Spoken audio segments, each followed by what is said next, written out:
everybody, this is Sweetie here. Welcome back to our channel अंश commerce take. आज हम cash flow का statement का चैप्टर स्टार्ट करने वाले हैं। तो लेक्चर 1 है ये, और इसमें हम कैश फ्लो स्टेटमेंट के सारे कंसेप्ट क्लियर करेंगे। तो फर्स्ट है आपका कैश फ्लो होता क्या है। Cash flow accounting standard 3rd का रिवाइज स्टैंडर्ड है। तो ये अकाउंटिंग स्टैंडर्ड 3rd रिवाइज्ड में आता है। और कैश फ्लो में हम इनफ्लो और आउटफ्लो को स्टडी करते हैं। तो इनफ्लो और आउटफ्लो क्या है, ये है कैश और cash equivalent during the period under a report. मतलब जिस पीरियड के लिए आप एक रिपोर्ट प्रिपेयर कर रहे हो उसमें कितना कैश और कैश के इक्वल कितना कैश आया और कितना कैश गया, मतलब कितने कैश का इनफ्लो हुआ और कितने कैश का आउटफ्लो हुआ। तो हम यहाँ पे बेसिकली अपनी कैश फ्लो की स्टेटमेंट को चेक करते हैं। तो इसके लिए हमें एक फॉर्मेट दिया हुआ बुक में, जिसको हम format of cash flow statement बोलते हैं। तो जब भी आपने ये फॉर्मेट प्रिपेयर करना है तो उसको लिखना है for the year ended as per the accounting standard 3rd revised. तो ये टॉप पे आपने हर परफॉर्मा बनाते वक्त लिख देना है। और इसमें हमने क्या क्या कंसिडर करना है। फर्स्ट है cash flow from operating activity, second है cash flow from investing activity, और थर्ड है cash flow from financing activity. तो यहाँ कहाँ इन तीनों से कितना कितना कैश आया और गया वो स्टडी करेंगे। और आपने इनके जो ऑपरेटिंग एक्टिविटी, इसको पहले इनर कॉलम में इसके जो भी कॉन्सेप्ट होंगे उनको इनर कॉलम में ऐड करना है, देन ग्रैंड टोटल बाहर डालना है। इसी तरह इन्वेस्टिंग का अंदर डालना है, फिर उसके बाद उसको बाहर वाले कॉलम में, आउटर कॉलम में पुट करना है। ऐसे फाइनेंसिंग की जो टोटल वैल्यूज आएगी उसको अंदर टोटल करना है, फिर उसके बाद उसको बाहर पुट करना है। तो इन सबको करने के बाद, मतलब इनों 3 पॉइंट को करने के बाद आपका 4th पॉइंट आता है नेट इंक्रीज और डिक्रीज, कुछ भी हो सकता है, in the cash and cash equivalent. कैसे आया वो, फर्स्ट ये वाला, सेकंड है ये वाला, मतलब इन्वेस्टिंग एक्टिविटी, और थर्ड आपकी फाइनेंसिंग। तीनों एक्टिविटी को ऐड करने के बाद आपका नेट इंक्रीज और decrease in cash and cash equivalent आ जाएगा। तो याद रखना यहाँ पे ज़रूरी नहीं है कि ये सारे के सारे पॉजिटिव हों, ये कोई भी नेगेटिव भी हो सकता है और पॉजिटिव भी हो सकता है। तो डिपेंड करता है कि क्वेश्चन की स्टेटमेंट आपको कैसी आती है। नेक्स्ट है add the cash and cash equivalent in the beginning of the year.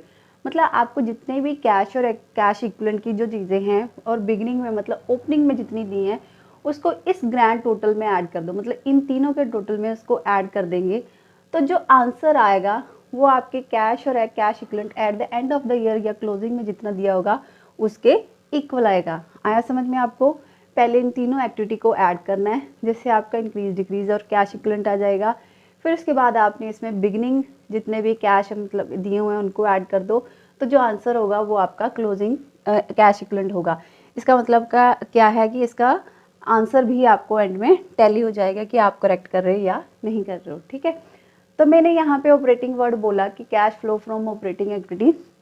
तो ऑपरेटिंग एक्टिविटी में आपने कौन सा कैश देखना है, principle of revenue producing activity. ये हमारी डे टू डे, जैसे सेल करी तो इनकम हुई, परचेज करी तो एक्सपेंस हुए, मतलब पेमेंट दी, और सैलरी पे करी तो ये एक्सपेंस हो गए, कुछ रिसीव करा, इंटरेस्ट रिसीव करा या रेंट यहाँ सॉरी रेंट नहीं आएगा यहाँ पे, इंटरेस्ट वगैरह अगर हमारी फाइनेंसिंग कंपनी है तो इंटरेस्ट या डिविडेंड रिसीव करती हैं तो वो आपका ऑपरेटिंग एक्टिविटी में आ जाता है। नेक्स्ट है इन्वेस्टिंग एक्टिविटी। तो इन्वेस्टिंग एक्टिविटी में आपकी acquisition and disposal of long term assets, मतलब आपने कितनी एसेट खरीदी हैं और कितनी एसेट सोल्ड करी हैं, तो उससे भी आपका कैश आया होगा, तो वो यहाँ पे स्टडी होगा। इसके अलावा आपकी फाइनेंसिंग एक्टिविटी। फाइनेंसिंग एक्टिविटी का मतलब है change in the size and composition of the owner's capital. कहने का मतलब इसमें जितनी भी आप size of owner of capital का मतलब आपकी equity, debt, long term loan, short term loans, debentures, preference shares कितना इंक्रीज हुए, कितने डिक्रीज हुए। तो कैसे इंक्रीज होते हैं, इशू करने से इंक्रीज हुए और रिडम्पशन से हमारे डिक्रीज हुए। और लोन लेने से, मतलब आपने लोन लिया है बैंक से तो आपका एक्टिविटी इंक्रीज हुई, लेकिन अगर रीपेमेंट ऑफ लोन किया तो आपकी एक्टिविटी डिक्रीज हुई। तो यहाँ पे हमने बेसिकली फाइनेंसिंग एक्टिविटी में हमने कैपिटल वगैरह चेक करनी है, इन्वेस्टिंग में हमने एसेट्स चेक करनी है, और ऑपरेटिंग एक्टिविटी में हमने ऑपरेटिंग एक्सपेंस और इनकम को चेक करना है। ठीक है।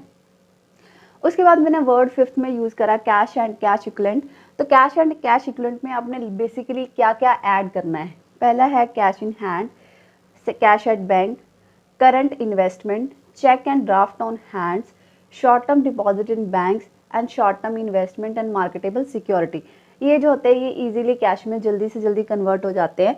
तो ये सारे के सारे आपके कैश एंड कैश इक्विवेलेंट के माने जाएंगे। तो ये आपने सब ऐड करने हैं और यहाँ पे इसका ओपनिंग, ये जरूरी नहीं कि आपको क्वेश्चन में सारे दिए हों, कोई भी इसमें से 2-3 दिए जा सकते हैं।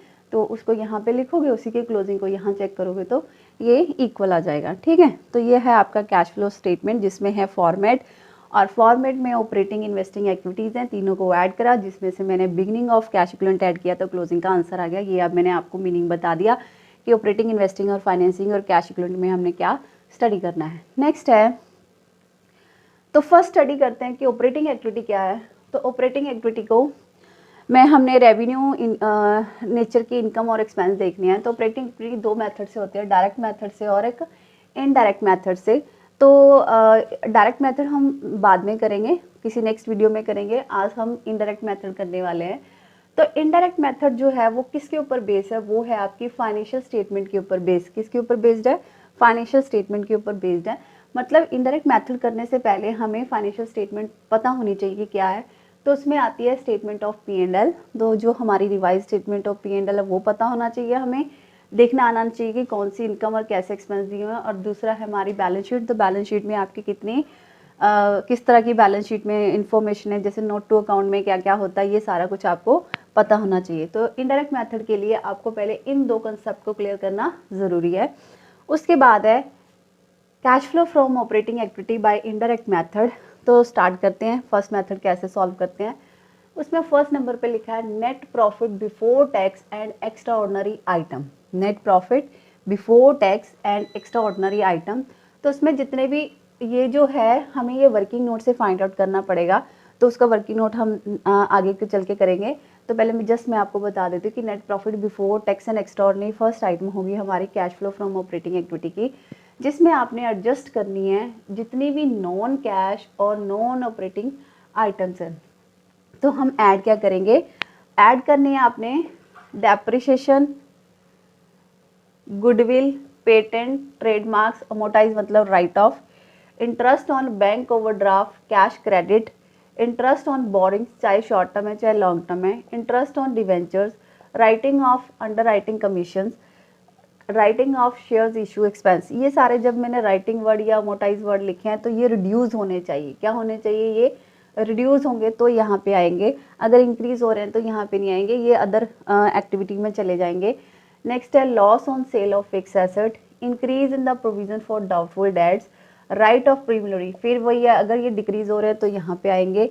फॉरेन एक्सचेंज लॉसेस यहाँ पे आएंगे। Premium redemption of preference shares and debenture, ये डिपेंड अपॉन द क्वेश्चन है कि स्टेटमेंट क्या बोल रही है। नेक्स्ट है loss on the sale of investment. ठीक है, तो किसी भी तरह का लॉस, किसी भी तरह का राइट ऑफ, किसी तरह का इंटरेस्ट जो है वो आपका नेट प्रॉफिट बिफोर टैक्स या एक्स्ट्राऑर्डिनरी में जब एडजस्ट करेंगे नॉन कैश और नॉन ऑपरेटिंग उसमें ऐड हो जाएगा। और लेस करेंगे, जैसे इंटरेस्ट पेड यहाँ पे पेड नहीं था हमारा, interest on interest on debenture यहाँ पे था, तो इंटरेस्ट इनकम बन गई, अगर इनकम है तो यहाँ पे आएगी। डिविडेंड इनकम है यहाँ पे आएगी। रेंटल इनकम मतलब रिसीव्ड वर्ड लिखा है तो यहाँ पे आएगी। जैसे लॉस ऊपर था तो प्रॉफिट है तो वो लेस हो जाएगा। यहाँ पे हमने increase in provision for doubtful debt लिखा था, यहाँ पे decrease in provision for doubtful debts आएंगे तो ये चीज़ें लेस हो जाएंगी। तो इनको इस प्रॉफिट में ऐड करनी है, मतलब net profit before tax extra ordinary में ऐड किया। देखो मैंने इनर कॉलम में इनका टोटल किया, फिर इसको ग्रांट को बाहर डाला, इनका जैसे इनकम का ऐड किया, फिर इसको ग्रांट को बाहर डाला। तो इनको एडजस्ट करने के बाद आपका आएगा profit, operating profit before working capital changes. Before working capital changes को हमने यहाँ मतलब ए, ये रहा आपका बी और ये रहा आपका C point, A plus B minus C करेंगे तो आपका ये operating profit before working capital changes आ जाएगा। फिर उसके बाद वर्किंग कैपिटल का मतलब होता है करंट एसेट और करंट लाइबिलिटी को चेक करना। ऐड करेंगे decrease in current asset, increase in current liabilities. E point है आपका डिक्रीज इन करंट एसेट और increase in current liability.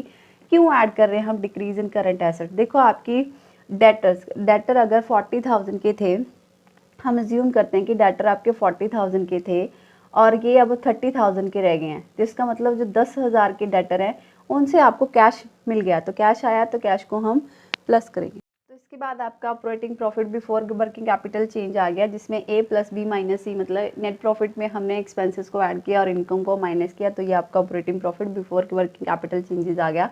Working capital का मतलब होता है हमने किससे डील करना है, current assets and current liabilities. तो यहाँ पे ऐड करेंगे डिक्रीज इन करंट एसेट और increase in current liability. Decrease in current asset क्यों ऐड कर रहे हैं, कैसे कैश आया, मान लो आपके जो डेटर हैं वो हैं 40,000 के शुरू में और आपके क्लोजिंग में 30,000 है, मतलब 10,000 के डेटर आपके कैश में कन्वर्ट हो गए, कैश आया, इस वजह से कैश को हमने प्लस कर दिया। और इसी तरह ऑपोजिट कर लो, क्रेडिटर थे 40 के, वो हो गए आपके 50,000 के, मतलब आपने कैश नहीं दिया अभी भी आपकी पॉकेट में, तो वो भी आपका प्लस हो जाएगा। तो ये यहाँ पे ऐड हो जाएंगे और लेस करेंगे वाइस वर्सा, क्योंकि डिक्रीज इन करंट एसेट है तो इंक्रीज इन करंट लायबिलिटी यहाँ पे आपकी लेस हो जाएंगी। यहाँ इंक्रीज इन करंट लायबिलिटीज है तो डिक्रीज इन करंट लायबिलिटीज यहाँ पे आपकी लेस हो जाएगी। जिसके बाद ऐड लेस करने के बाद ये बनेगा cash generated from operating activity, मतलब आपने वर्किंग कैपिटल की डिक्रीज इंक्रीज करंट एसेट और करंट लायबिलिटी को ऐड किया और इंक्रीज डिक्रीज करंट एसेट और करंट लायबिलिटी को लेस किए करने के बाद आपका cash generated from operating activity आ गया, जिसमें से हम लेस करते हैं इनकम टैक्स पेड। तो इनकम टैक्स पेड याद रखना है, यहाँ पे नेट ऑफ टैक्स रिफंड लिखा है। नेट ऑफ टैक्स रिफंड का मतलब होता है अगर आपको टैक्स का कोई रिफंड है तो वो लेस हो जाएगा। और दूसरी बात, अगर आपने टैक्स किसी अदर एक्टिविटी के लिए लिया, मतलब इन्वेस्टिंग एक्टिविटी के लिए टैक्स पे हुआ या फाइनेंसिंग, वो भी यहाँ से लेस हो जाएगा। ध्यान से सुनना कि अगर इनकम टैक्स पेड यहाँ पे लेस कर रहे हो तो अगर टैक्स का कोई रिफंड है तो वो लेस हो जाएगा। तो उसके बाद अगर इन्वेस्टिंग एक्टिविटी और फाइनेंसिंग एक्टिविटी, मतलब किसी और एक्टिविटी का अगर टैक्स पे हुआ है तो वो यहाँ से लेस हो जाएगा। यहाँ पे सिर्फ ऑपरेटिंग एक्टिविटी का ही टैक्स लेस होगा, ठीक है। तो ये आ गया cash flow before extra ordinary item. Less करने के बाद आपकी आइटम आ गई cash flow before extra ordinary item. तो एक्स्ट्रा ऑर्डिनरी आइटम क्या होती हैं, वो होते हैं जैसे इंश्योरेंस क्लेम मिल गया आपको, या आपकी कोई लॉस बाय फायर या एक्सीडेंट लॉस हो गया, तो ये एक्स्ट्रा ऑर्डिनरी आइटम होती है। उसकी ट्रीटमेंट को हम थोड़ा सा पेंडिंग रखते हैं क्योंकि उससे पहले हमें ये net profit before tax extra ordinary item को कैलकुलेट करना है। तो हम करते हैं कि फर्स्ट जो पॉइंट था मैंने बोला था ये वर्किंग नोट से बनेगा, तो वो कैसे करना है। Net profit before tax and extra ordinary item दो टाइप पे बेस्ड होता है। एक होता है as per the statement of P&L, कि आपने प्रॉफिट कहाँ से लिया है, प्रॉफिट से P&L स्टेटमेंट से लिया है या फ्रॉम बैलेंस शीट से लिया है। तो इसका बहुत डिफरेंस है, बच्चों को पता नहीं चलता कि कई बार कुछ आइटम्स क्यों प्लस करते हैं, कई बार नहीं करते हैं। तो उसका रीज़न ये होता है कि प्रॉफिट जो होता है स्टेटमेंट P&L से लिया है या स्टेटमेंट ऑफ बैलेंस शीट से लिया है। अगर P&L से लिया है तो हम प्रॉफिट से स्टार्ट करते हैं। तो ये मैं इसी पॉइंट का सॉल्व कर रही हूँ। As per the statement profit and loss, profit after tax and आपने as per the statement of P&L, मतलब P&L की स्टेटमेंट को चेक करके आपने आफ्टर टैक्स लिया है। आफ्टर टैक्स है क्योंकि हमें बिफोर टैक्स बनाना है, यहीं पे लिखा है बिफोर, इस वजह से हमने provision for tax made during the year add कर दिया। अगर चलो ये नेक्स्ट वीडियो में देखते हैं कि प्रोविजन फॉर टैक्स यहाँ पे कैसे लेना है। तो अभी आप यही समझ लो कि provision for income tax made during the year यहाँ पे ऐड होना है। इसके अलावा एक्स्ट्रा ऑर्डिनरी आइटम्स अगर डेबिट हुई हैं P&L में तो ऐड होती हैं। वो कौन सी हैं, लॉस बाय एक्सीडेंट, कि अगर लॉस बाय एक्सीडेंट या फायर हुआ है तो वो यहाँ पे ऐड हुआ। तो अगर यहाँ पे वो ऐड हो रहा है ना तो ऊपर वाले में वो लेस हो जाएगा। ऑपोजिट होता है, एक बार एक्स्ट्रा ऑर्डिनरी आइटम अगर ऐड हुई है तो नीचे यहाँ पे जब हम इनकम टैक्स के बाद जब भी एक्स्ट्रा ऑर्डिनरी आइटम आती हैं उसमें लेस कर देते हैं। इसके अलावा आपने रिफंड ऑफ इनकम टैक्स अगर कुछ दिया है P&L में डाला हुआ तो वो भी आपने लेस कर देना रिफंड, क्योंकि इनकम में इस वजह से लेस हुआ। इसके अलावा एक्स्ट्रा ऑर्डिनरी इनकम क्रेडिट हुई है, क्रेडिट का मतलब आपको इंश्योरेंस क्लेम मिला है, अगर इंश्योरेंस क्लेम मिला है तो यहाँ पे आपने लेस करना है। मतलब एक तरह के एक्सपेंसेस ऐड हुए और इनकम लेस हुई, ये दो एक्सपेंसेस आपने ऐड किए और दो इनकम लेस करी। और यहाँ पे इंश्योरेंस, अगर एक्स्ट्रा ऑर्डिनरी आइटम में इंश्योरेंस क्लेम आपकी माइनस हुई है तो यहाँ पे ऐड हो जाएंगी, मतलब इसका इफेक्ट खत्म हो जाएगा। तो उसके बाद आपका नेट अमाउंट बाहर डाला, जिससे आ गया आपका net profit before tax and extra ordinary items, यही उठा के आप यहाँ पे पुट कर दोगे। उसके बाद आपने ये सारा कंटिन्यू प्रोसेस करना है, ठीक है। और एक बात ध्यान में रखनी है, जो मैं extra ordinary item word use कर रही हूँ तो ये ध्यान रखना पड़ना है कि कौन सी एक्टिविटी का, ऑपरेटिंग एक्टिविटी का है, इन्वेस्टिंग एक्टिविटी का या फाइनेंसिंग। अगर ऑपरेटिंग है तो ही यहाँ पे आएगा। अगर इंश्योरेंस क्लेम होता लॉस ऑफ फिक्स एसेट और तो फिर हम मतलब accidental loss of fix asset या insurance claim of fix asset, तो इंश्योरेंस क्लेम हमारा इन्वेस्टिंग एक्टिविटी का था, तो हम इन्वेस्टिंग एक्टिविटी में डालते, फिर हम ऑपरेटिंग एक्टिविटी में ऐसे इसको एक्स्ट्रा ऑर्डिनरी आइटम नहीं मान सकते। तो इसके बाद इसका नेक्स्ट टॉपिक है if the starting point from surplus, मतलब बैलेंस शीट से लिया है, तो ये कौन से नोट टू अकाउंट में मिलेगा आपको, रिजर्व एंड सरप्लस में। तो आपने कैसे करना है, closing balance of surplus minus opening balance of surplus, मतलब क्लोजिंग प्रॉफिट को ओपनिंग प्रॉफिट में से लेस कर देना है, तो आपका आ जाएगा different between the closing and opening balance. तो उसको आपने आउटर कॉलम में लिखा, ऐड करना है, क्योंकि जब हमने प्रॉफिट में से लिया था तो हमने सिर्फ प्रोविज़न फॉर टैक्स को ही ऐड किया था यहाँ पे, लेकिन हम बैलेंस शीट में से ले रहे हैं तो सारे आएंगे।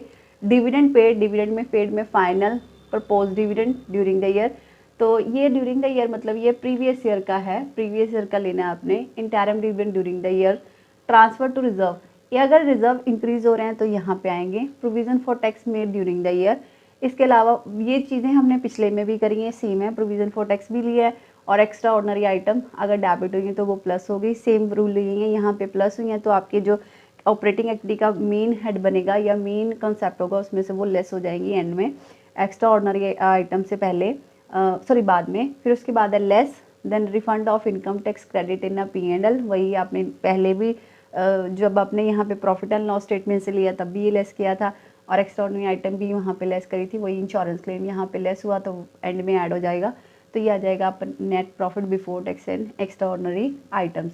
तो ये रही इसकी कुछ आइटम प्लस होनी है, डिविडेंड है, इंटरम डिविडेंड है, transfer to reserve, provision for tax, extra ordinary item plus, और अगर रिफंड करना टैक्स और एक्स्ट्रा ऑर्डिनरी आइटम माइनस करने के बाद ये आपका net profit before tax and extra ordinary item आ जाएगी। कैश फ्लो ऑपरेटिंग एक्टिविटी का आपका ये कंसेप्ट कवर हुआ, तो यहाँ से आप net profit extra ordinary item के लिए वर्किंग नोट भी बता दिए मैंने, as per the profit and loss और as per the balance sheet कैसे आएंगी, और उसकी वैल्यू पुट करोगे तो आपका ये आंसर आ जाएगा। तो कल हम इसके नेक्स्ट कंटिन्यू रखेंगे, इसी का ही ऑपरेटिंग के कुछ कंसेप्ट हैं, transfer to general reserve, dividend और टैक्स प्रोविज़न कैसे पे होती हैं, वो हम सारे कल डिस्कस करेंगे नेक्स्ट वीडियो में। तो keep watching, keep learning, wish you all the best. अगर आपको मेरी वीडियोज़ अच्छी लग रही हैं, पढ़ाया अच्छा लग रहा है तो please like and share it. Thank you.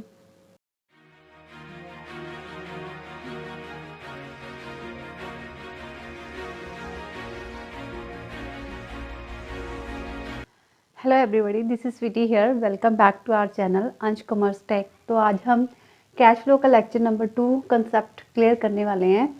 तो इसमें हम कवर करेंगे dividend, provision for tax and transfer to reserve, ये 3 टॉपिक हैं। तो इन 3 टॉपिक को डिटेल में डिस्कस करने वाले हैं आज इस टॉपिक में हम, इसका लेक्चर में हम। फर्स्ट है डिविडेंड। तो डिविडेंड यहाँ पे 2 तरह के होते हैं, एक होता है इंटरम डिविडेंड, दूसरा होता है प्रपोज डिविडेंड, जिसको हम फाइनल डिविडेंड भी बोल सकते हैं। तो आपने इसमें क्या करना है, दोनों डिविडेंड को ऐड करना है to determine the net profit before tax and extra ordinary item. जो हम ऑपरेटिंग प्रॉफिट एक्टिविटी बनाते वक्त सबसे पहले वाला जो लेते हैं net profit before tax and extra ordinary, उसकी वर्किंग कैपिटल बनाते वक्त आपने उसमें दोनों डिविडेंड को ऐड करना है और इसको लेस करना आपने, क्योंकि डिविडेंड पेड है तो इसका मतलब कैश यूज़ हुआ है, तो ये फाइनेंसिंग एक्टिविटी में आपका लेस हो जाएगा। तो फर्स्ट है आपका डिविडेंड। तो डिविडेंड में हम इंटरम डिविडेंड और प्रपोज डिविडेंड की बात कर रहे हैं। दोनों ही डिविडेंड आपके ऑपरेटिंग एक्टिविटी के net profit before tax extra ordinary item calculate करते वक्त ऐड होनी है और फाइनेंसिंग में लेस होनी है। 2 इफेक्ट हो गए, ऑपरेटिंग में आपका ऐड और फाइनेंसिंग में आपका लेस। अब ये ऐड और लेस करने कैसे हैं, उसकी अमाउंट को जरा एग्जाम्पल से समझते हैं। तो हमें एडिशनल इन्फॉर्मेशन दी हुई है, अगर क्वेश्चन में, प्रैक्टिकल क्वेश्चन में आपको एडिशनल इन्फॉर्मेशन दी होगी, उसमें आपको फर्स्ट इन्फॉर्मेशन दी है an interim dividend of ₹20,000 has been paid, and second दिया कंटीजेंट लायबिलिटी, क्योंकि हमारी जो प्रपोज डिविडेंड है वो कंटीजेंट लायबिलिटीज़ में आता है, तो उसका 21 का है 30,000 और 20 का है आपका 42,000। तो हम क्या करेंगे, प्रपोज डिविडेंड जो 20 का है उसको हम प्रीवियस ईयर काउंट करेंगे और जो 21 का है उसको हम करंट ईयर कंसिडर करेंगे। जो करंट ईयर वाला है उसको आपने इग्नोर करना है, उसकी यहाँ पे कोई काम नहीं है, आपने जो करना है प्रीवियस के साथ ही करना है। तो लेट्स सी हाउ।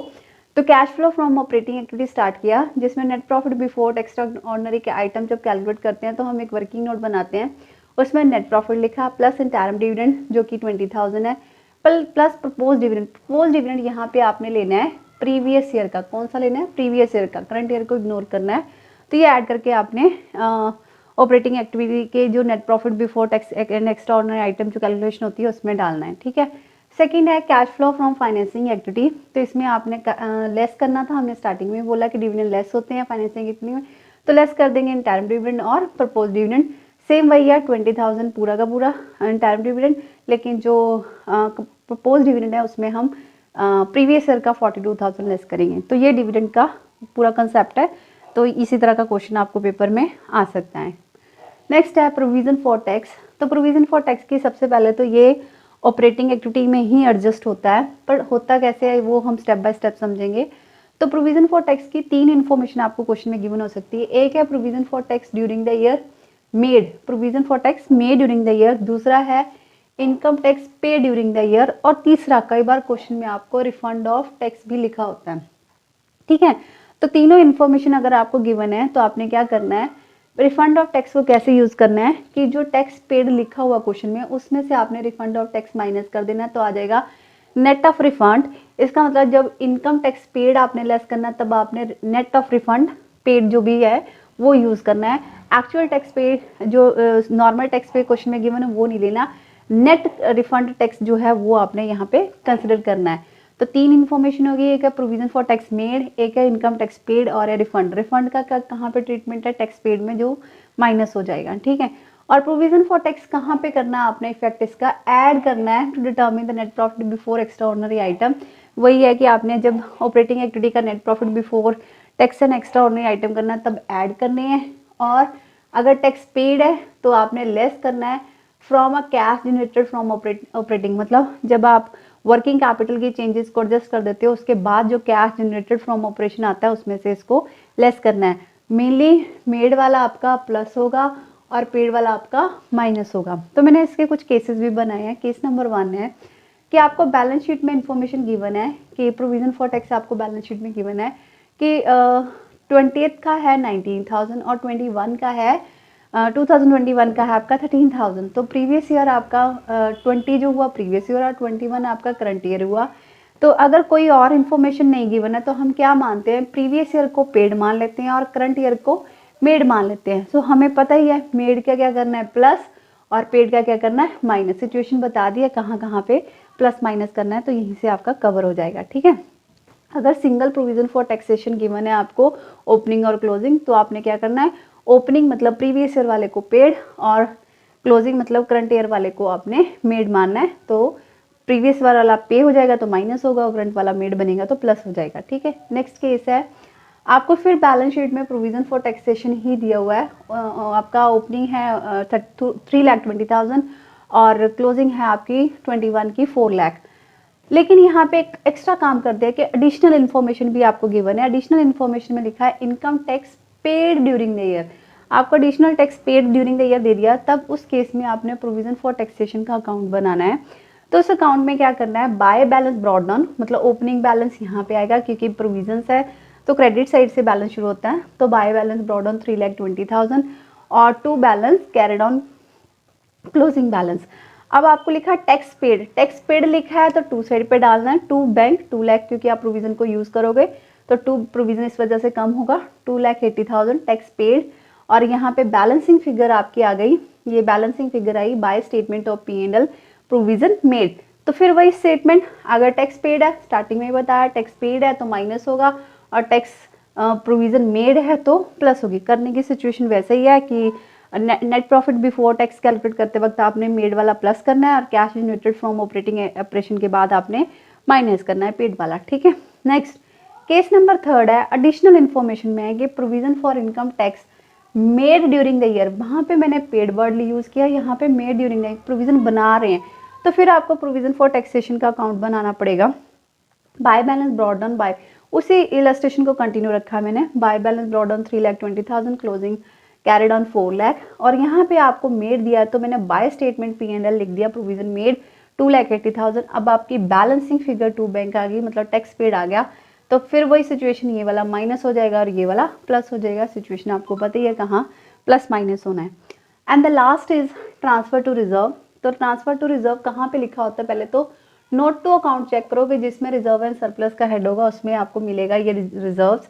और रिजर्व क्या करनी है, ऐड करनी है determine the net profit before extra ordinary item, मतलब ये है, ये भी वही ऐड करने हैं जहाँ पे प्रोविजन फॉर टैक्स और डिविडेंड ऐड कर रहे हो आप।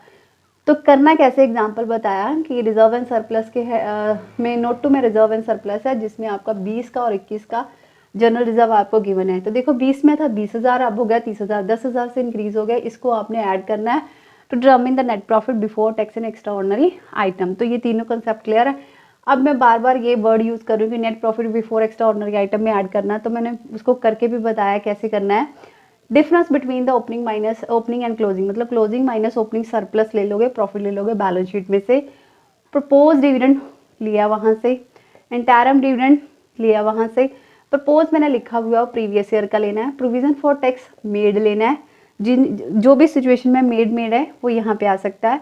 ट्रांसफर टू रिजर्व 10,000 वाली अमाउंट लेनी है तो ऐड कर लेंगे और इसको बाहर आउटर कॉलम में डाल देंगे। लेस करना है रिफंड ऑफ टैक्स, अगर कुछ है तो वो यहाँ पे माइनस हो जाएगा। इसके अलावा कोई एक्स्ट्रा ऑर्डिनरी आइटम यहाँ पे क्रेडिट हुई है, P&L में क्रेडिट हुई है, तो यहाँ पे लेस हो जाएंगी। तो net amount net before tax and extra ordinary आ जाएगा। तो ये आपके तीनों कंसेप्ट कवर करते हैं net profit before tax and extra ordinary item के लिए। एक नोट भी है यहाँ पे कि यहाँ पे मैंने एक चीज़ बताई है कि only provision for taxation is given. अगर क्वेश्चन में सिर्फ एक प्रोविजन फॉर टैक्सेशन ही गिवन है और आपको cash flow from operating activity end तक पूछा है, तो जितने की provision tax paid is equal to the provision for tax made, मतलब अगर 40,000 का प्रोविजन है तो टैक्स पेड भी आपका 40,000 का होगा। तो इसके साथ ये टॉपिक आपका कवर होता है। जो हम डिस्कस करेंगे वो हम करेंगे इन्वेस्टनल्स। इफ़ यू लाइक दिस तो please like it and share it and subscribe it. Thank you.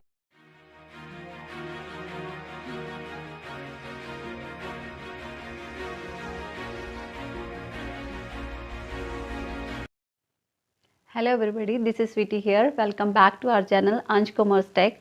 तो आज हम डिस्कस करेंगे कैश फ्लो स्टेटमेंट का लेक्चर नंबर 3, जिसमें cash flow from investing activities, मतलब पहले हमने फर्स्ट और सेकंड लेक्चर में हम लोगों ने ऑपरेटिंग एक्टिविटी को डिस्कस किया था। तो आज जो थर्ड लेक्चर है उसमें हम इन्वेस्टिंग एक्टिविटी की कैश इनफ्लो को या आउटफ्लो को डिस्कस करेंगे। तो first calculation of the cash flow from investing activity, या फॉर्मेट आपको बुक में गिवन है।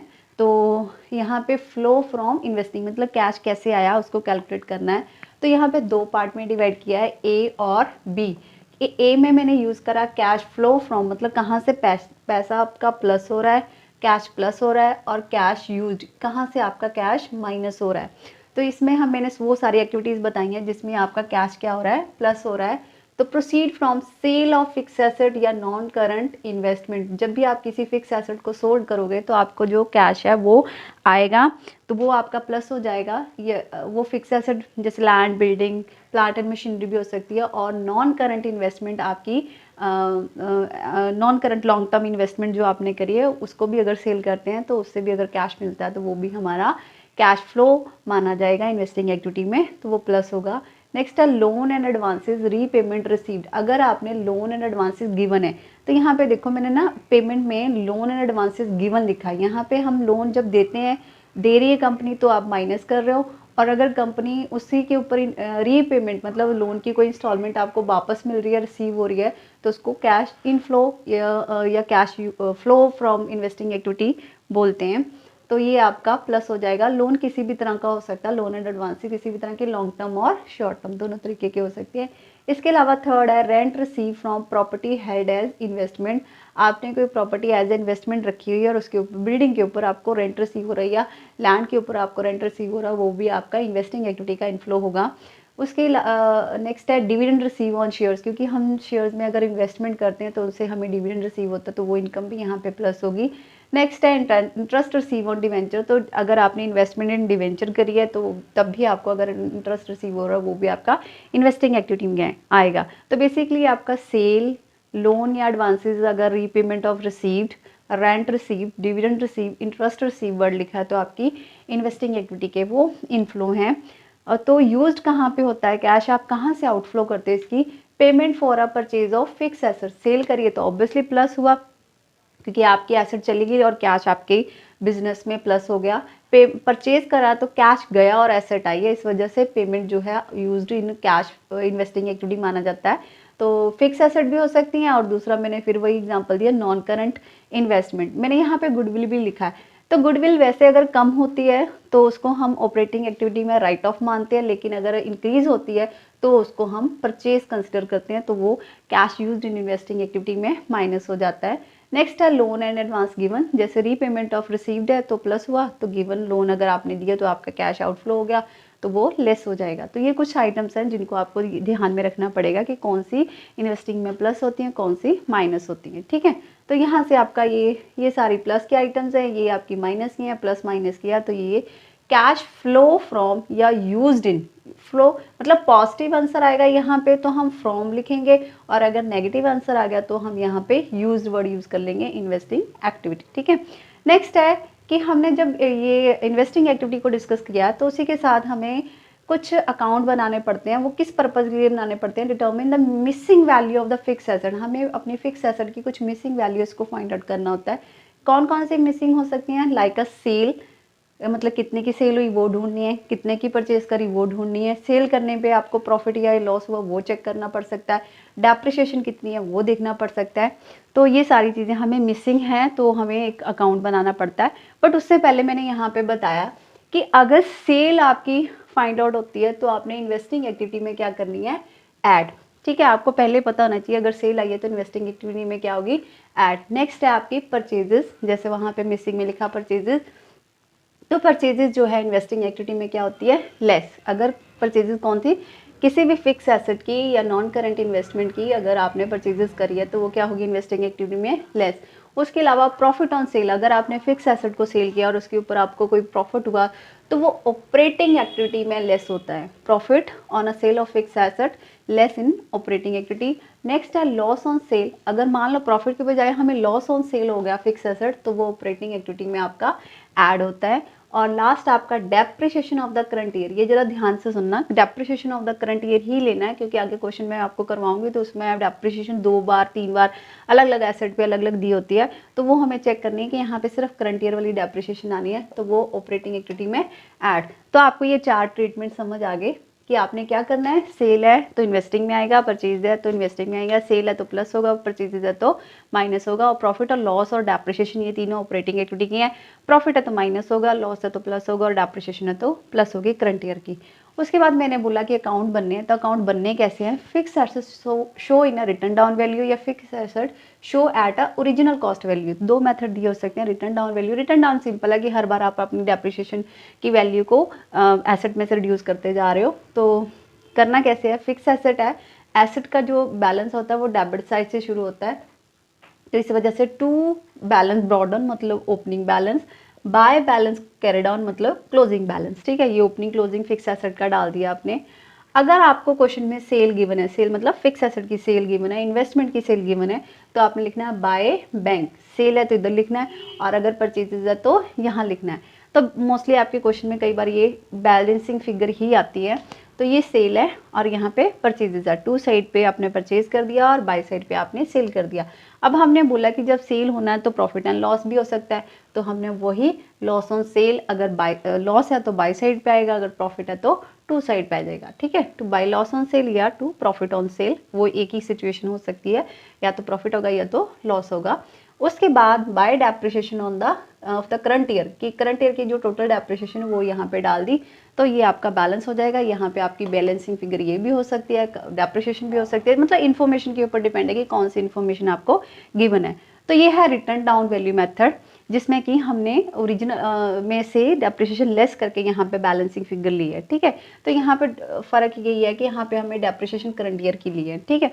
अगर fix assets shown at original cost, इसकी पहचान होगी कि आपको एक अकोमुलेटेड डेप्रिसिएशन अकाउंट दिया होगा या उसका बैलेंस दिया होगा, तो आपको एक फिक्स एसेट अकाउंट तो बनाना ही बनाना है, साथ में एक आपको ये अकोमुलेटेड डेप्रिसिएशन अकाउंट भी बनाना पड़ेगा। मतलब 2 अकाउंट बनाने पड़ेंगे, एक आपको फिक्स एसेट का अकाउंट बनाना पड़ेगा और दूसरा आपको अकोमुलेटेड डेप्रिसिएशन का अकाउंट बनाना पड़ेगा। फिक्स एसेट सेम ही बनाना है, कोई ज़्यादा डिफरेंस नहीं आना, थोड़ा सा चेंजेस है वो मैं आपको इसी में आगे क्लियर कर देती हूँ कि क्या क्या डिफरेंस डालना है आपने।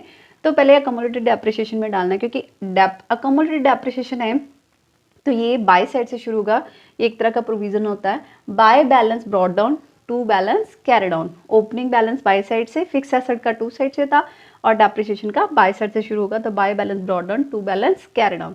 यहाँ पे मैंने करंट ईयर की जब फर्स्ट मेथड था रिटर्न डाउन वैल्यू मेथड था, मतलब आपको कम्युलेटिव डेप्रिसिएशन का ओपनिंग क्लोजिंग नहीं गिवन था, तब आपने करंट ईयर डेप्रिसिएशन यहाँ रखी थी। लेकिन अगर कम्युलेटिव डेप्रिसिएशन अकाउंट बन रहा है तो करंट ईयर की डेप्रिसिएशन यहाँ पे आएगी, ऊपर नहीं आएगी, मतलब फिक्स एसेट अकाउंट में नहीं आएगी आपकी, यहाँ पे आएगी। फिक्स एसेट अकाउंट से शिफ्ट होकर वो कहाँ चली जाएगी, अकम्युलेटेड डेप्रिसिएशन अकाउंट में आपने करंट ईयर की डेप्रिसिएशन डालनी है और इसको बैलेंस करना है। तो बैलेंसिंग फिगर आ जाती है टू फिक्स एसेट, मतलब total depreciation on sale asset, कोई सोल्ड हुई है आपकी उसकी कितनी अकम्युलेटेड डेप्रिसिएशन है वो यहाँ पे बैलेंसिंग फिगर आ जाती है। तो अगर आपको ये फिगर गिवन है कि ये मशीन सोल्ड हो रही है उसके ऊपर ये डेप्रिसिएशन है तो ये बैलेंसिंग फिगर आएगी, अगर नहीं वो गिवन है तो ये बैलेंसिंग फिगर हो सकती है, इनमें से कोई भी आपकी बैलेंसिंग फिगर हो सकती है। तो मान लेते हैं कि हमें करंट ईयर की डेप्रिसिएशन गिवन है, तो मैंने यहाँ पे पुट करी बैलेंसिंग फिगर आपकी फिक्स एसेट करके लिखनी है, टोटल डेप्रिसिएशन या cumulative depreciation on sold asset. तो जो ये वाली डेप्रिसिएशन है अब यहाँ पे शिफ्ट हो जाएगी, मतलब ये मैंने टू फिक्स लिखा ना फिक्स एसेट, तो ये फिक्स एसेट अकाउंट में शिफ्ट हो जाएगा बाय अकम्युलेटेड डेप्रिसिएशन, मतलब यहाँ पे करंट ईयर की डेप्रिसिएशन ना आके करंट ईयर की यहाँ शिफ्ट हो जाएगी और ये वाली डेप्रिसिएशन यहाँ पे शिफ्ट हो जाएगी। बाकी सारी चीज़ें सेम है, ठीक है। तो आई थिंक क्लियर हो गया होगा आपको कि जब अकम्युलेटेड डेप्रिसिएशन बनानी है तो करंट ईयर की डेप्रिसिएशन अकम्युलेटेड डेप्रिसिएशन अकाउंट में आएगी करंट ईयर की डेप्रिसिएशन, और जो एसेट सोल्ड हो रही है उसकी डेप्रिसिएशन आपकी फिक्स एसेट अकाउंट में आएगी, ठीक है।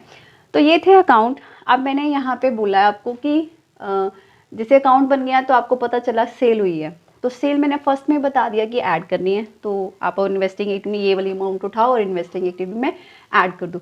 मैंने बोला कि परचेजेस माइनस होनी है इन्वेस्टिंग, तो आपको यहाँ पे भी ये वैल्यू मिल गई है, तो आराम से आप अपनी इन्वेस्टिंग एक्टिविटी में इसको लेस कर दो। प्रॉफिट ऑन सेल मिल गया तो ऑपरेटिंग एक्टिविटी में लेस कर दो, और लॉस मिल गया तो ऑपरेटिंग एक्टिविटी में ऐड कर दो। और डेप्रिसिएशन करंट ईयर की ही डालनी है, मैंने ये बार बार बोला आपको, यहाँ करंट ईयर की, यहाँ क्योंकि दो डेप्रिसिएशन आ रही हैं, ध्यान रखना।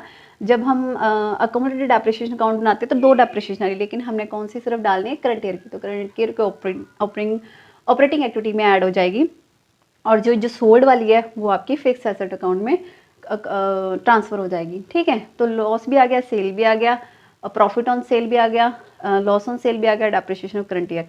तो ये इसका यहाँ तक का टॉपिक है, ये मैंने आपको सिर्फ अकाउंट बनाने सिखाए हैं। तो नेक्स्ट में हम क्या करते हैं, कंटिन्यू रखते हैं इसको, इसके कुछ प्रैक्टिकल्स सॉल्व करते हैं। कंटिन्यू करते हैं। Case 1 financial asset account on a return down value basis, and case 2 financial asset account shown eight a original cost basis. यहाँ पे हम एक एग्जांपल सॉल्व करेंगे कि कहाँ पे कैसे वैल्यू आएगी। तो यहाँ पे है कि आपको बैलेंस दिया हुआ है, बैलेंस शीट में दिया होगा 1 अप्रैल 2020 और 31 मार्च 2021 कि आपको यहाँ पे ओपनिंग बैलेंस, यहाँ पे क्लोजिंग बैलेंस दिया हुआ है किसका, प्लांट एंड मशीनरी का। आपको बैलेंस शीट में प्लांट एंड मशीनरी का ओपनिंग क्लोजिंग बैलेंस दिया हुआ है, और अदर इन्फॉर्मेशन या एडिशनल इन्फॉर्मेशन में बताया कि depreciation charge during the year 85,000 की, इस साल की जो डेप्रिसिएशन है वो 85,000 है। एंड एक और इन्फॉर्मेशन दे दिया है कि plant having a return down value 1,10,000 and sold for ₹1,25,000। तो रिटर्न डाउन वैल्यू मेथड का मतलब होता है, रिटर्न डाउन वैल्यू का मतलब है कि आपकी एट प्रेजेंट जो प्लांट एंड मशीनरी की कॉस्ट है आफ्टर डेप्रिसिएशन वो है 1,10,000। तो रिटर्न डाउन वैल्यू वैसे आती कैसे, अगर क्वेश्चन में ना दी हो तो हम कॉस्ट प्राइस में से जितनी ही डेप्रिसिएशन है जब तक सोल्ड कर रहे हैं उसको माइनस कर दे तो हमारी रिटर्न डाउन वैल्यू आती। बट गुड लक कि हमारा कि हमें रिटर्न डाउन वैल्यू पहले से ही पता है और सोल्ड वैल्यू 1,25,000 है। तो हम प्लांट एंड मशीनरी अकाउंट सीधा स्टार्ट करते हैं। प्लांट एंड मशीनरी अकाउंट में ये ओपनिंग बैलेंस और ये क्लोजिंग बैलेंस है, क्योंकि एसेट है तो एसेट हमेशा डेबिट से शुरू होता है। तो यहाँ पे to balance brought down, opening balance 7,20,000 का डाला और क्लोजिंग बैलेंस यहाँ पे लिख दिया आपने 8,60,000 का, ठीक है। 20 का ओपनिंग होगा, 21 का क्लोजिंग होगा। फिर उसके बाद है कि उन्होंने बताया कि आपकी जो सोल्ड वैल्यू 1,25,000, तो हमने सीधा बाय बैंक करके सेल वैल्यू डाल दी 1,25,000 की। फिर उसके बाद हमें ड्यूरिंग द ईयर डेप्रिसिएशन भी दी हुई है, तो सिंपल मेथड, क्योंकि return down value accumulated depreciation की कोई इन्फॉर्मेशन नहीं है, तो ड्यूरिंग द ईयर जो डेप्रिसिएशन चार्ज हुई है वो भी यहाँ पे बाय साइड पे डाल दी। नेक्स्ट है कि हमें जब भी कोई सेल करनी है तो अपने आप आपने अपने माइंड में लेके आना है कि हमें या तो प्रॉफिट होगा या तो लॉस होगा।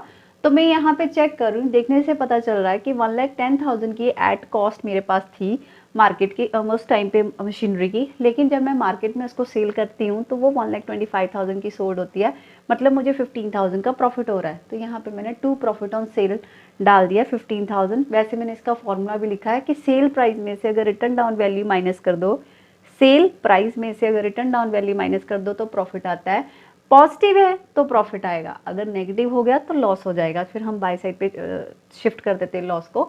बट यहाँ पे हमें 15,000 का प्रॉफिट आ रहा तो टू साइड पे डाल दिया। फिर बैलेंस करा, बैलेंस करने के बाद ये हमारी बैलेंसिंग फिगर आ गई परचेजेज टू बैंक 3,35,000 की परचेजेज आ गई। तो ये हमारा प्लांट एंड मशीनरी का अकाउंट बन के तैयार हो गया। अभी हमें ऑपरेटिंग एक्टिविटी किसमें, एक ऑपरेटिंग एक्टिविटी में इसका इफेक्ट पड़ना है और एक इन्वेस्टिंग में जो हम शुरू में कर चुके हैं। तो ऑपरेटिंग में हमें क्या डालना है, एक तो डेप्रिसिएशन डालनी है ड्यूरिंग द ईयर की, वो डाल दी। एक हमें लॉस या प्रॉफिट को चेक करना है, तो प्रॉफिट हुआ है तो माइनस कर दिया, डेप्रिसिएशन है प्लस करी है और प्रॉफिट है तो माइनस करा 15,000 का। तो ये आपका ऑपरेटिंग एक्टिविटी में हेल्प करेगा सॉल्व करने में।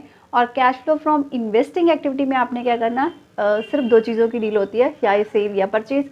तो यहाँ पे सेल भी है तो परचेज भी है। सेल है तो पॉजिटिव वैल्यू मतलब plus, proceed from sale of plant and machinery. अगर परचेजेज है तो payment for a purchase of plant and machinery, मतलब एक प्लस में जाएगा एक नेगेटिव में, सेल वाला प्लस में जाएगा और परचेजेस वाला नेगेटिव में जाएगा। तो ये आपका बैलेंसिंग फिगर जो आया इन्वेस्टिंग एक्टिविटी का वो नेगेटिव आया। तो यहाँ पे आपने लिखना net cash used in investing activity. यहाँ पे यूज्ड वर्ड होना है, कैश फ्रॉम इन्वेस्टिंग एक्टिविटी नहीं आएगा क्योंकि वैल्यू नेगेटिव आई इसलिए यूज आ गया। ठीक है, तो नेक्स्ट है case 2, financial asset account show at original cost. तो यहाँ पे बैलेंस शीट में आपको दो इन्फॉर्मेशन दी है, एक प्लांट एंड मशीनरी का ओपनिंग क्लोजिंग दिया है, एक अकोमोडेटेड डेप्रिसिएशन का ओपनिंग क्लोजिंग दिया है। तो क्वेश्चन देख के समझ आ रहा है कि हमें ओरिजिनल कॉस्ट के मेथड से आया और हमें दो अकाउंट बनाने, एक प्लांट एंड मशीनरी, एक अकोमोडेटेड डेप्रिसिएशन। लेकिन उससे पहले एक इन्फॉर्मेशन एडिशन में दे दी कि एक मशीनरी कॉस्टिंग 1 लाख की है, जिसके ऊपर पूरा जब तक वो यूज़ हुई है तब तक की डेप्रिसिएशन, अकोमोडेटेड मतलब होते हैं टोटल डेप्रिसिएशन जो है उसकी वो 44,000 है, वो सोल्ड हो रही है अब 30,000 की। तो पिछली एग्जांपल में फ़र्क और इसमें क्या है कि पिछले में हमें रिटर्न डाउन वैल्यू गिवन थी, यहाँ पे हमें कॉस्ट वैल्यू गिवन है, तो हमें क्वेश्चन को रिटर्न डाउन पे लेके जाना पड़ेगा। तो कॉस्ट प्राइस है 1 लाख की, डेप्रिसिएशन है अकोमोडेटेड 44,000 की और सेल प्राइस है 30,000 का। रिटर्न डाउन वैल्यू का फॉर्मूला होता है कि कॉस्ट प्राइस में से टोटल डेप्रिसिएशन जो भी है वो माइनस कर दो। तो 1 लाख की कॉस्ट है, टोटल डेप्रिसिएशन 44,000 की, लेस किया तो रिटर्न डाउन वैल्यू आपकी आई 56,000 की। अब प्रॉफिट लॉस पता करना है तो फॉर्मूला मैंने स्टार्टिंग में बताया, sale price minus return down value. तो sale price minus return, sale price है 30,000 का और रिटर्न डाउन वैल्यू आपने फाइंड आउट करी है कॉस्ट में से डेप्रिसिएशन लेस करने के बाद 56,000 की। तो ये नेगेटिव वैल्यू आ गई, मतलब क्वेश्चन में आपको लॉस हो रहा है, इस मशीन सोल्ड करके लॉस 26,000 का कंसिडर हो रहा है। तो प्लांट एंड मशीनरी अकाउंट बनाते हैं। To balance broad on 5 lakh का, क्योंकि एसेट है तो डेबिट साइड से शुरू होगा। टू बैलेंस ब्रॉड डाउन और by balance carried on 5 lakh 6 lakh. Machine sold हो रही है 30,000 की, जो वैल्यू गिवन है बाय बैंक करके लिख दी सेल। और लॉस हुआ क्योंकि मैंने यहाँ पे फाइंड आउट कर लिया वर्किंग नोट में, तो 26,000 का लॉस लिख दिया। और यहाँ पे प्लांट एंड मशीनरी में ये ध्यान रखना है कि यहाँ पे जो डेप्रिसिएशन है उस मेथड से डिफरेंस यही है, यहाँ पे हमने ड्यूरिंग ईयर द डेप्रिसिएशन ली थी, यहाँ पे जो मशीन सोल्ड हो रही है उसकी अकोमोडेटेड डेप्रिसिएशन देनी है, वो किया है आपकी 44,000। तो जो मशीन सोल्ड हुई उसकी डेप्रिसिएशन 44,000 ली और यहाँ पे आपकी ये बैलेंसिंग फिगर जब मैच किया तो बैलेंसिंग फिगर आ गई आपकी 2 लाख की, ये परचेजेज आ गई। ठीक है, अब आते हैं कम्युलेटेड डेप्रिसिएशन में। तो कम्युलेटेड डेप्रिसिएशन का opening balance closing balance given है, लेकिन ये मैंने बताया आपको कि ये प्रोविजंस वगैरह होते हैं तो इसलिए क्रेडिट साइड से शुरू होते हैं। तो बाय बैलेंस ब्रॉड डाउन लिखा 1,64,000 और क्लोजिंग बैलेंस लिखा 1,80,000। तो जो मशीन सोल्ड हो रही है उसकी डेप्रिसिएशन अकोमोडेटेड 2 साइड पे आती है, जो कि हमें पहले से गिवन है, तो 44,000 की। तो यहाँ पे ड्यूरिंग द ईयर की आपकी बैलेंसिंग फिगर आ गई, ये आपकी बैलेंसिंग फिगर आ गई 60,000। तो ये प्लांट एंड मशीनरी जब ओरिजिनल कॉस्ट पे करनी है, मतलब दो इन्फॉर्मेशन गिवन हो तो आपने ऐसे प्रिपेयर करना है। प्लांट एंड मशीनरी में ज़्यादा प्रॉब्लम नहीं है, पुराने वाले ही है, बस यहाँ पे जो डेप्रिसिएशन है वो चेंज हो जाएगी, वो आपकी सोल्ड यूनिट वाली डेप्रिसिएशन आएगी और जो ड्यूरिंग द ईयर वाली है वो आपकी अकोमोडेटेड डेप्रिसिएशन अकाउंट में शिफ्ट हो जाएगी। तो अकाउंट मैंने इसका आगे फर्दर नहीं बनाया क्योंकि सेम इसी तरह ही करना है। ऑपरेटिंग एक्टिविटी में आपने इसका एक तो लॉस, ये लॉस लेना ऑपरेटिंग एक्टिविटी में आपका, ये प्लस हो जाएगा, और एक जो ये वाली डेप्रिसिएशन है ये भी आपकी ऑपरेटिंग एक्टिविटी में आएगी, ये भी वहाँ पे प्लस हो जाएगी। बाकी ये जो सेल है ये इन्वेस्टिंग में आएगा क्योंकि ये इन्वेस्टिंग एक्टिविटी का प्रोसेस है, तो ये उसमें क्योंकि परचेज है, सॉरी ये परचेज है तो माइनस हो जाएगी, और ये भी इन्वेस्टिंग एक्टिविटी में आएगी। और ये क्या है आपकी, ये एक तरह की सेल है, तो क्योंकि सेल लिखा भी हुआ मैंने तो ये माइनस हो जाएगी। तो दो चीज़ें ऑपरेटिंग में चलेगी, एक आपका लॉस आ गया, ये प्लस हुआ, और दूसरा आपकी डेप्रिसिएशन प्लस हुई, और जो इन्वेस्टिंग एक्टिविटी है उसमें मशीन की परचेज और सेल हुई। तो ये आपका मेन था टॉपिक इन्वेस्टिंग एक्टिविटी में, जो बच्चों को थोड़ी सी दिक्कत करता है कि प्लांट एंड मशीनरी और कमोडिटी डेप्रिसिएशन अकाउंट कैसे बनने हैं, तो मैंने कंसिडर कर दी हैं। आई थिंक अब आप अपने क्वेश्चन आराम से सॉल्व कर सकते हो। So keep watching, keep learning. Wish you all the best. If you like our videos, please subscribe and press the bell icon. Thank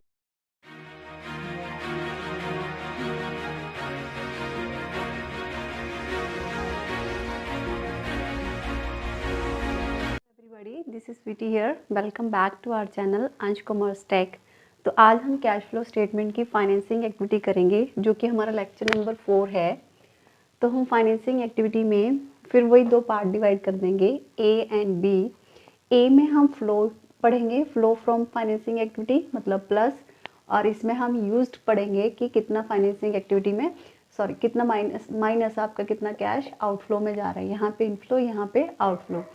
तो इनफ्लो में क्या क्या आएगा, फर्स्ट है proceed from issue of shares including premium, मतलब आपके share अगर issue हो रहे हैं और उन पे प्रीमियम भी मिल रहा है कंपनी को, तो वो भी आपका प्लस हो जाएगा।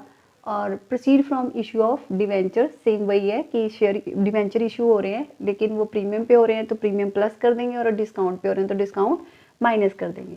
प्रीमियम आपका प्लस, डिस्काउंट आपका माइनस हो जाएगा।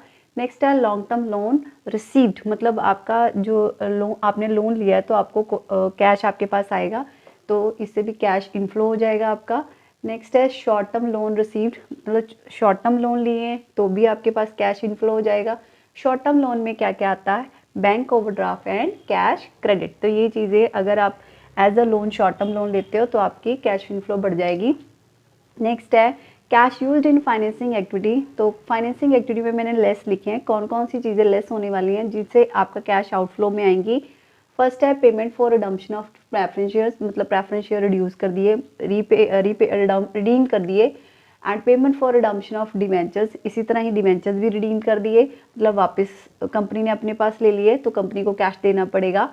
Payment for a buy back of equity share including premium, जैसे प्रेफरेंस शेयर और डिवेंचर रिडीम होते हैं वैसे इक्विटी शेयर बाय बैक करती है कंपनी। अगर प्रीमियम पे बाय बैक कर रही है तो फिर वही है इंक्लूडिंग प्रीमियम, मतलब प्रीमियम प्लस करके ही वापस आएंगे। और repayment of loan, long term loans, अगर आपने लॉन्ग टर्म लोन रिसीव करा था तो प्लस किया था, और अगर उसकी रीपेमेंट कर रहे हो तो माइनस करेंगे। जैसे शॉर्ट टर्म लोन आपने रिसीव किए तो प्लस किए थे, लेकिन repayment of short term loan same वही, बैंक ओवरड्राफ्ट कैश क्रेडिट आप रीपे कर रहे हो तो माइनस करेंगे क्योंकि आउटफ्लो हो गया।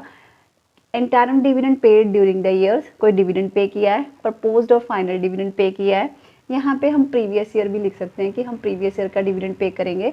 Interest paid on debentures, interest on loan paid on short term and long term loan. तो ये किसी भी तरह के आपने इंटरेस्ट पे करें, चाहे वो डिवेंचर के ऊपर दिया, चाहे लोन के ऊपर दिया, चाहे लोन जो है वो शॉर्ट टर्म है लॉन्ग टर्म है, दोनों का इंटरेस्ट पेड यहाँ पे माइनस होता है। तो ये सारी चीज़ें आपकी आउटफ्लो में काउंट होती हैं, ये आपकी इनफ्लो में काउंट होती हैं।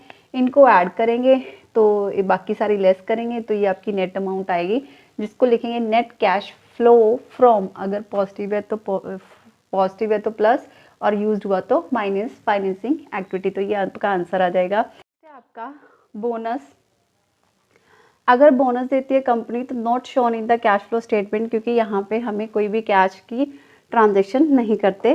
सेकंड है share issue expense and under writing commission, आपने शेयर इशू करे वहाँ पे थोड़ा एक्सपेंस हुआ तो उसको शेयर इशू एक्सपेंस बोलते हैं, या आपने जो शेयर इशू करवाए वो कमीशन पे करवाए तो उसको अंडर राइटिंग कमीशन भी बोलते हैं।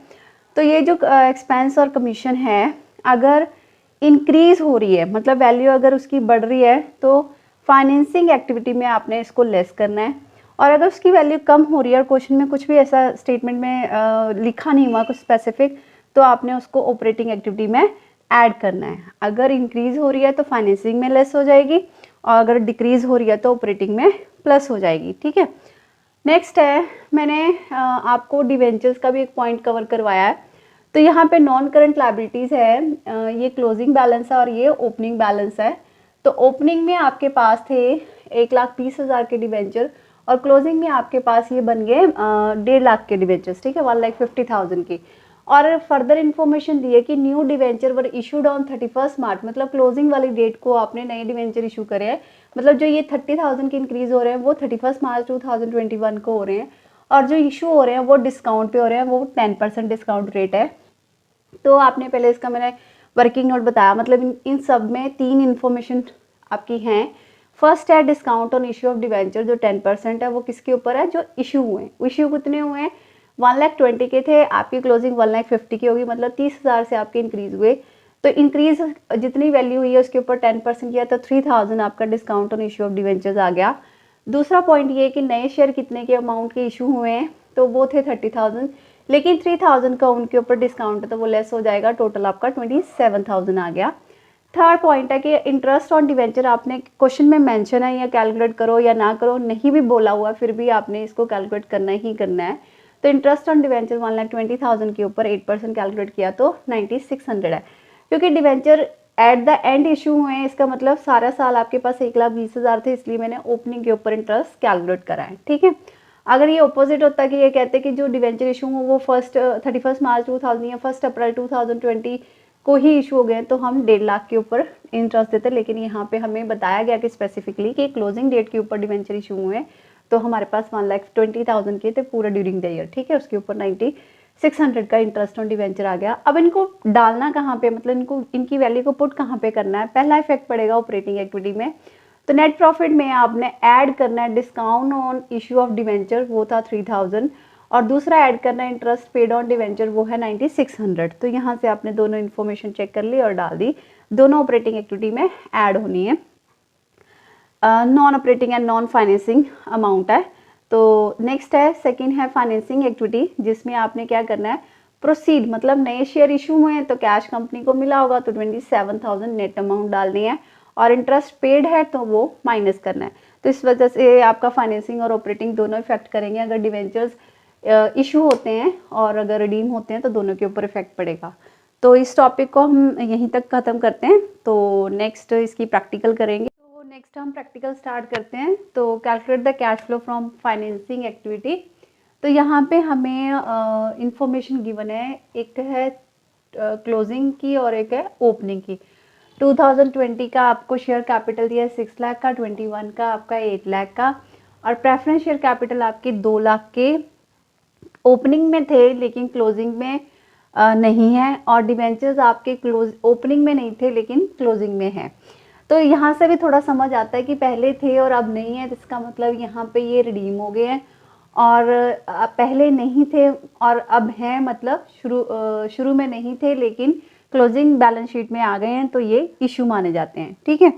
उसके बाद फर्दर इंफॉर्मेशन दिया है कि equity shares were issued at a premium of 5%, कि जो 6 से 8 लाख के इक्विटी शेयर हुए हैं ये इशू हुए हैं 2 लाख के, जो 5% के प्रीमियम के साथ इशू हुए हैं, 15% के प्रीमियम के साथ इशू हुए हैं, और 12% प्रेफरेंस शेयर्स हैं जो कि रिडीम हो रहे हैं। वो हमें वैसे क्वेश्चन देखने से पता चल रहा है क्योंकि पहले थे और अब नहीं है, तो रिडीम हो रहे हैं वो 5% प्रीमियम के साथ। फिर 14% डिवेंचर्स वर इशूड, वो भी क्वेश्चन देख के पता चल रहा है क्योंकि पहले नहीं थे, मतलब क्लोजिंग में आ गए हैं, ओपनिंग में नहीं थे, तो ये भी इशू हो रहे हैं और वो डिस्काउंट पे इशू हो रहे हैं एट 1%। और एक डिविडेंड पेड करना है अपने प्रेफरेंस शेयर्स के ऊपर, इंटरेस्ट पे करना है डिवेंचर्स के ऊपर, और underwriting commission share of equity shares के ऊपर आपको 10,000 की अंडरराइटिंग कमीशन भी गिवन है। और propose dividend on equity shares आपके पास ओपनिंग का भी है और क्लोजिंग का भी है, तो मतलब ये करंट ईयर का है और वो प्रीवियस 2020 का प्रीवियस ईयर का है। तो हमें पता है करंट ईयर का तो देखना ही नहीं होता, सिर्फ प्रीवियस ईयर से ही हमें ट्रीटमेंट करनी होती है। तो पहले फर्स्ट वर्किंग नोट बनाते हैं, क्योंकि यहाँ पे फर्स्ट में लिखा था इक्विटी शेयर्स इशू हो रहे हैं। तो इक्विटी शेयर इशू कितने के हो रहे हैं, देखो आप 6 लाख के थे स्टार्टिंग में और एट द एंड 8 लाख के हो गए, तो डिफरेंस आया आपका 2 लाख का। तो 2 लाख के जो इशू हुए हैं आपके इक्विटी, वो 15% प्रीमियम के साथ हुए हैं। तो प्रीमियम की अमाउंट कितनी आई, 2 लाख के ऊपर 15% चार्ज किया, 30,000 का सिक्योरिटी प्रीमियम आ गया। तो हमें पता है जब भी कोई भी शेयर इशू या रिडीम हो रहे हैं तो प्रीमियम साथ में लेना है। तो 2 लाख के आपकी इक्विटी की वैल्यू है, 30,000 का सिक्योरिटी प्रीमियम है, और अंडर राइटिंग कमीशन जो है वो इक्विटी के ऊपर है क्योंकि आउटफ्लो है, दे रहे हैं हम, इस वजह से यहाँ से माइनस हो गया। तो नेट अमाउंट 2,20,000 का आपका इनफ्लो आया इक्विटी शेयर्स का। उसके बाद है 12% प्रेफरेंस शेयर्स हैं जो कि रिडीम होने हैं 5% प्रीमियम के साथ।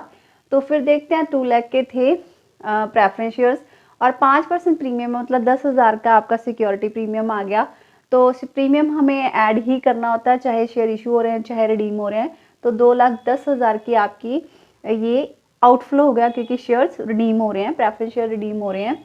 उसके बाद है 14% डिवेंचर है जो कि इशू होने हैं 1% डिस्काउंट के साथ। तो डिवेंचर्स 1 लाख के हैं, 1 लाख के ऊपर 1% किया तो हमारा 1000 आया। तो डिस्काउंट हमेशा लेस होते हैं, जैसे प्रीमियम ऐड हो रहा था डिस्काउंट लेस होता, तो ये आपकी 99,000 की अमाउंट आ गई जो कि आपने डिवेंचर से इनफ्लो हुआ, आपका cash inflow by the issue of debentures. तो हम अब इसको फाइनेंसिंग एक्टिविटी में कैसे पुट करेंगे। तो फर्स्ट है आपका, क्योंकि शेयर इशू हो रहे थे इक्विटी शेयर की अमाउंट आई है 2,20,000, तो proceed from the issue of equity share 2,20,000। दूसरा था रिडीम करने हैं प्रेफरेंस शेयर्स, तो रिडम्पशन ऑफ प्रेफरेंस शेयर्स क्योंकि रिडीम है तो आपका ये आउटफ्लो हो जाएगा कैश का, तो इस वजह से नेगेटिव है। नेक्स्ट है प्रोसीड इशू ऑफ डिवेंचर्स, तो वो भी अमाउंट 99,000 है। ये इशू है इस वजह से ये प्लस के हैं तो प्लस लिखा। डिविडेंड पेड आपने 24,000 का और इंटरेस्ट पेड आपका 14,000 का, और अंडर राइटिंग कमीशन हम पहले एडजस्ट कर चुके हैं। प्रपोज डिविडेंड जो है आपका वो 90,000 का प्रीवियस ईयर का यहाँ पे कर दिया, प्रपोज डिविडेंड प्रीवियस ईयर का पे हो गया। तो ये सारी अमाउंट प्लस माइनस करने के बाद आपकी अमाउंट जो आ रही है वो नेगेटिव है, तो हम लिखेंगे net cash used in financing activity. तो ये कैश में यूज इसलिए लिखा क्योंकि ये नेगेटिव अमाउंट है। So today's target achieve. तो अब मैंने आपको इसकी ऑपरेटिंग एक्टिविटी, फाइनेंसिंग एक्टिविटी और इन्वेस्टिंग तीनों को एक्टिविटीज़ को बता दिया है step by step. Her lecture 4 lecture में हमने तीनों कवर कर दिए हैं। तो अब हम नेक्स्ट इसके प्रैक्टिकल ट्राई करेंगे। So keep watching, keep learning, wish you all the best. और अगर आपको मेरी वीडियोस अच्छी लग रही हैं, पढ़ाया अच्छा लग रहा है, और अब अगर आप कोई सजेशन देना चाहते तो प्लीज़ कमेंट बॉक्स में बताएं और मेरे चैनल को सब्सक्राइब करें। Thank you.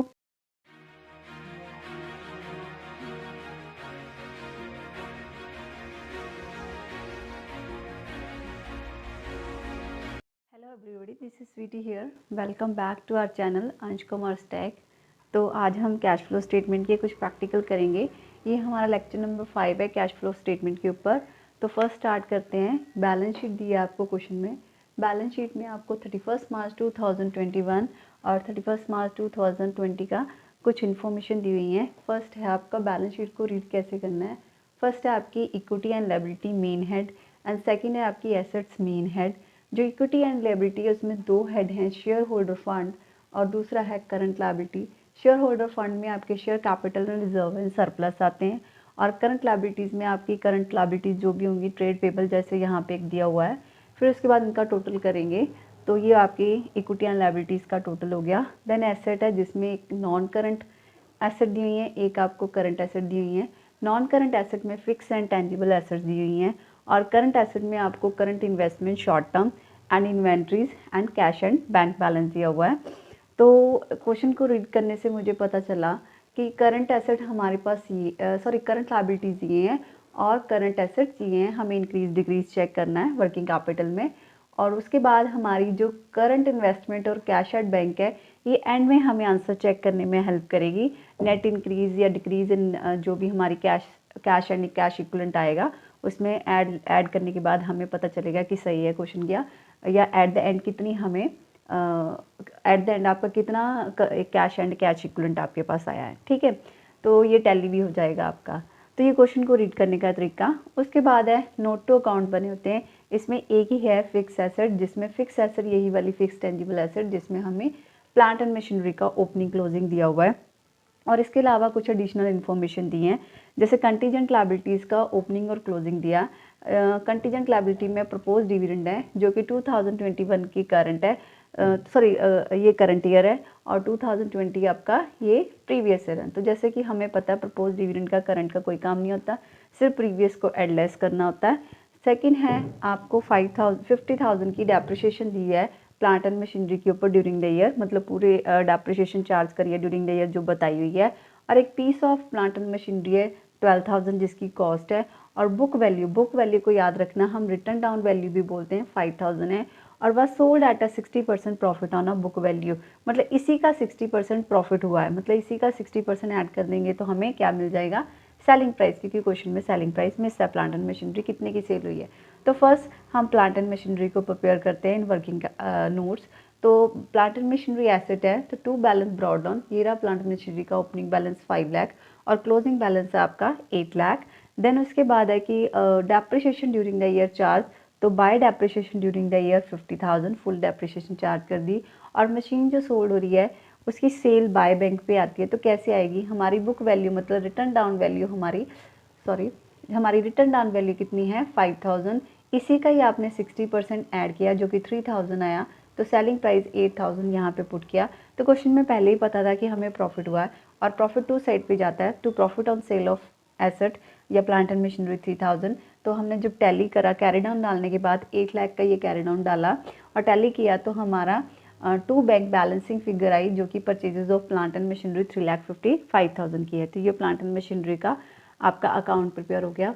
उसके बाद आते हैं cash flow statement for the year ending 2021। तो जो भी आपका दिया होगा, first A B C 3 point हमने कवर करने हैं। Cash flow from operating activity, cash flow from investing activity and cash flow from financing activity, sorry ये रहा cash flow from financing activity.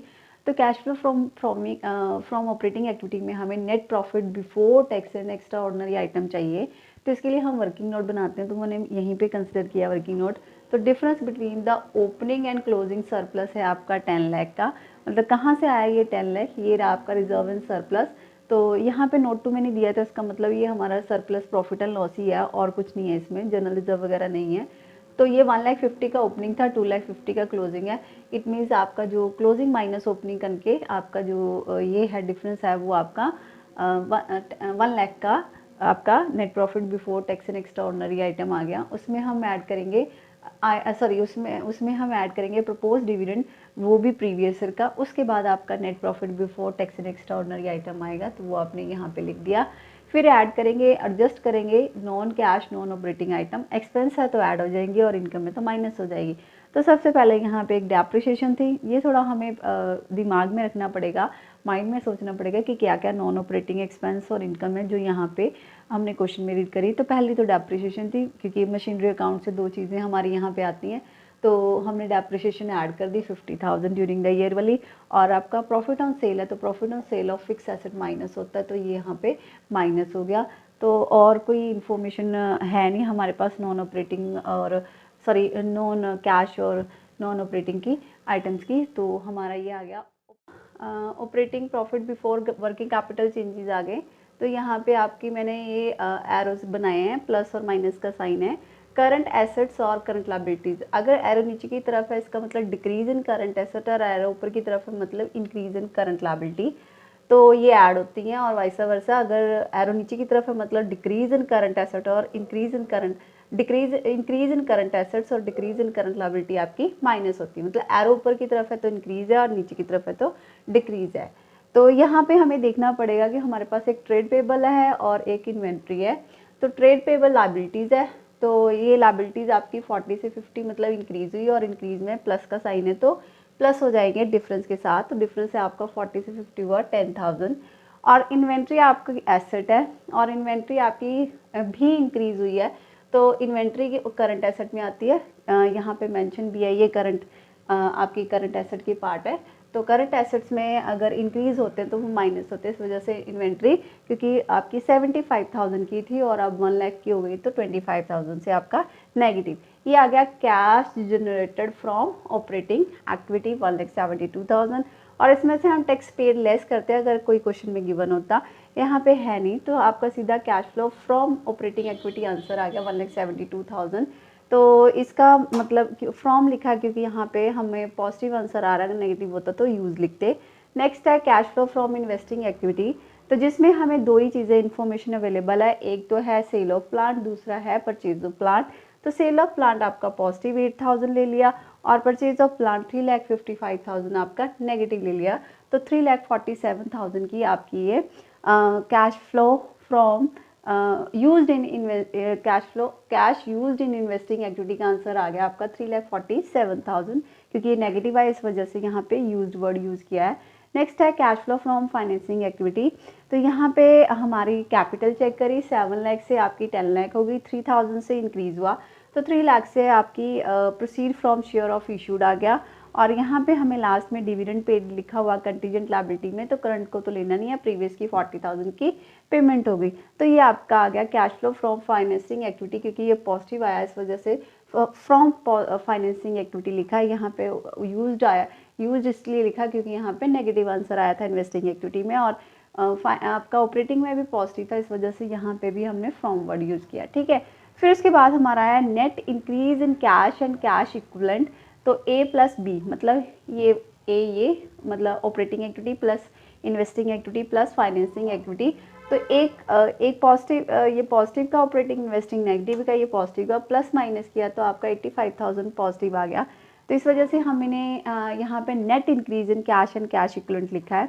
इसमें हम ऐड करते हैं cash and cash equivalent in the beginning. तो हमें पता है यहाँ पे कैश एंड कैश इक्विवेलेंट के लिए दो टर्म्स दी हुई हैं, एक है कैश एंड कैश बैलेंस, एक है आपका यहाँ पे करंट इन्वेस्टमेंट, स्पेशल लिखा है शॉर्ट टर्म है। तो इस वजह से दोनों को ऐड किया, 3,15,000 यहाँ पे ऐड किया तो आपका आंसर आया 4 लाख। तो cash and cash equivalent at the end जब मैंने चेक किया तो जैसे कैश का बैलेंस तो 3,40,000 और इन्वेस्टमेंट का आपका 60, दोनों को ऐड किया 4 लाख। तो यहाँ से आपका आंसर टैली हो गया। ये था ओपनिंग का बैलेंस, 3,15,000 आपके पास था, और ड्यूरिंग द ईयर आपकी तीनों एक्टिविटी के साथ 85,000 का कैश चेंज हुआ है या इंक्रीज़ हुआ है, जिस वजह से आपका क्लोजिंग आपके इन हैंड 4 लाख होना चाहिए। तो जो क्लोजिंग में आपको बैलेंस शीट में कैश और कैश इक्विवेलेंट की प्रोडक्ट जितने भी आपके शॉर्ट टर्म और कैश इनको ऐड करने के बाद 4 लाख ही आ रहा है, इससे ये भी पता चलता है कि आपका क्वेश्चन सही है। तो ये था हमारा प्रैक्टिकल। तो आई थिंक आपको अच्छी तरह से समझ आ गया होगा। तो keep watching, keep learning, wish you all the best. और अगर आप मेरे चैनल को पसंद कर रहे हो, वीडियो को पसंद कर रहे हो, लाइक कर रहे हो, तो प्लीज़ मेरे चैनल को शेयर करें, लाइक करें, सब्सक्राइब करें। Thank you.